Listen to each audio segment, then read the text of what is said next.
대한민국 K9 자주포는 실제 전장에서 검증된 강력한 성능과 화력, 그리고 압도적인 생산량 등을 장점으로 해외 여러 국가에 판매되고 있으며 지금도 구입 문의가 쇄도하고 있습니다.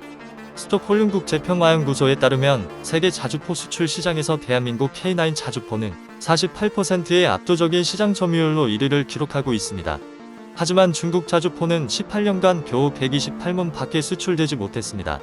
전체적인 성능 면에서 독일 자주포나 대한민국의 K9 자주포보다 많이 뒤진다고 평가받고 있는 중국 자주포를 도대체 어떤 국가들이 어떤 이유로 운영하기로 결정한 것일까요? 먼저 중국 자주포에 대해 간단하게 알아보도록 하겠습니다. 중국 자주포는 서방과의 교류가 시작된 80년대 서방의 기술 지원을 받아 중국 최대의 국유 군수기업인 중국 국방공업에서 개발되었습니다. 그런 이유로 군사 전문가들은 미국 자주포를 그대로 카피한 수준이라고 평가하고 있습니다. 전체적인 성능 면에서는 독일 자주포나 대한민국의 K9 자주포보다 많이 뒤처진다고 평가받고 있습니다. 독일과 대한민국 K9 자주포보다 연사력이 떨어지고 중국 자주포가 무게는 가볍지만 속도는 오히려 느립니다. 전체적으로 기동력이나 탑재되어 있는 엔진의 성능 면에서 대한민국 K9에 비해서 뒤처져 있습니다.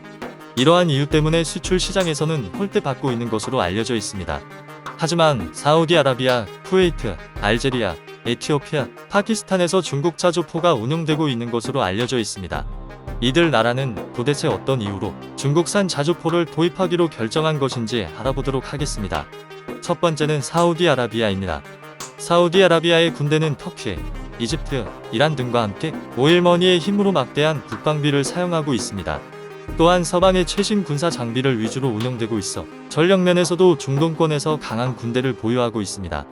사우디는 현재도 오일 달러를 이용하여 미국산과 유럽산 최신 무기를 지속적으로 구매하는 중입니다. 주력 자주포는 미국산 자주포를 운영 중에 있습니다. 그런데 왜 중국산 자주포를 구매했을까요? 그 이유는 대표적인 친미 국가인 사우디가 미국과의 관계가 틀어지면서 중국과의 전략적 군사협력 관계가 깊어지기 시작했기 때문입니다. 사우디는 중국 자주포뿐만 아니라 중국의 지원을 받으면서 탄도미사일도 계속해서 확대해 나가고 있으며 심지어 2019년 최초로 합동 해군 훈련도 실시하였습니다. 중국 자주포는 2008년과 2009년 사이에 총 54문이 전달되었으며 2015년 발발한 예멘 내전에서 중국 자주포로 예멘 시아파 후티 반군을 폭격하였습니다. 두 번째는 쿠웨이트입니다. 국내에는 1991년 발발한 이라크 걸프 전쟁으로 잘 알려져 있는 국가입니다. 작은 면적과 달리 세계적 석유 부국으로 석유 문제 등이 얽혀 이라크의 사담 후세인이 전쟁을 일으켰습니다. 당시 미국, 영국 등의 다국 적군은 쿠웨이트를 침략한 이라크군을 섬멸하여 이라크에게 강제 병합된 쿠웨이트의 독립을 회복하였습니다. 한국 역시 다국 적군의 일원으로 의료진과 군수승기 등 기전투병을 파병하였습니다. 걸프 전쟁 이후로는 미국과 사이가 아주 좋으며 미군과 영국군의 협력과 원조로 현대식 군대를 갖춰나가고 있습니다. 쿠웨이트는 1971년 중동 국가로서 중국과 처음 외교 관계를 맺었으며 지금도 우호 관계를 유지하고 있습니다.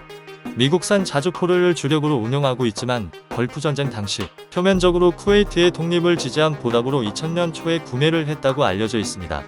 세 번째는 알제리입니다.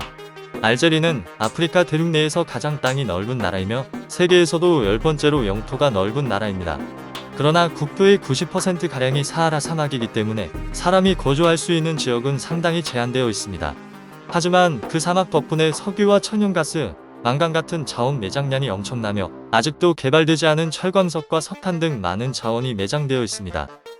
그러나 자원 수출이 전체 수출의 90% 이상 차지할 정도로 의존도가 높아 공업 생산 및 기반이 거의 없습니다. 1962년 프랑스로부터 독립한 이후 중국과 외교 관계를 맺었습니다. 프랑스에 대한 반감으로 친중, 친러 성향이 강합니다.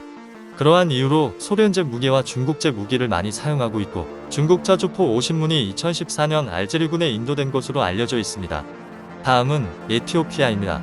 에티오피아는 1950년 6.25 전쟁 참전국으로 3,518명이 참전하였고 122명이 전사하였습니다.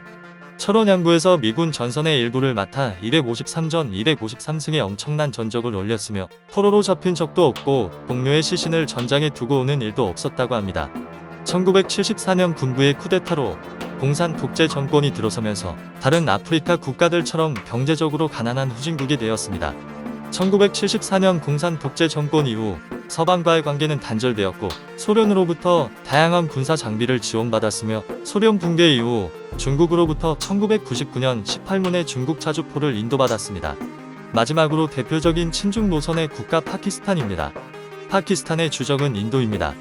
1956년 건국 이후 인도와 수차례 전쟁을 치루었고 인도의 주적인 중국과는 자연스럽게 협력관계가 형성되었습니다.